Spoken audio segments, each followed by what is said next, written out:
দাড়িতে কাটিং করে ডিজাইন করা যাবে কিনা? দাড়িতে কাটিং করে ডিজাইন করা বলতে যদি বুঝান ও যে ফ্রেঞ্চ কাট এটা সেটা, তাহলে এটা দাড়ির সাথে একটা তামাশা এবং মশকরা করা।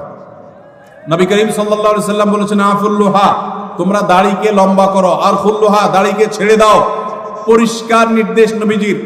কোন একটা হাদিসে নবীজি সাল্লাল্লাহু আলাইহি সাল্লাম আমাদেরকে দাড়িতে কাটিং আর স্টাইল করতে বলেন না। এটা স্টাইলের জিনিস না। যারা দাড়ি রাখতে ইতস্তত বোধ করেন তাদেরকে বিনয়ের সাথে বলতে চাই, এটা পুরুষত্বের মার্কা। এটা কিসের মার্কা? আল্লাহ নারীর শরীরে যা যা দিয়েছেন, নখ আপনারটা বাড়ে, মহিলাদেরটাও বাড়ে। আপনার মাথার চুল আছে, তাদেরও আছে।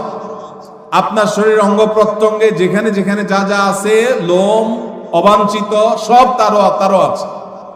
শুধু দুইটা জিনিস, দাড়ি আর গোপ, এগুলো নারীকে আল্লাহ দেন না, আল্লাহ আপনাকে দিয়েছেন। এই জন্য গোপটা ছোট ছোট রাখা আর দাড়ি লম্বা রাখা, এটা পুরুষত্বের আলামত। এখন আপনি যদি বলেন যে আমি হিজড়া হয়ে যাব, তাহলে আমার কি করার? আল্লাহ আমাদের ভাইদেরকে হেদায়েত দান করুন। এটা পুরুষত্বের মার্কা, এটা রাখতে কোনো কার্পণ্য করা উচিত না। আমরা অনেকে জাতে ওঠার জন্য দাড়ি রাখতে চাই না। তবে দাড়ি যদি কেউ আমাদের কোনো ভাই কেটে ছোট রাখে, আমরা তাকে অ্যাপ্রিসিয়েট করি, আলহামদুলিল্লাহ আমার ভাই শুরুটা করে দিয়েছে, আল্লাহ তার দাড়িটাকে বড় করার তৌফিক দিবে ইনশাআল্লাহ।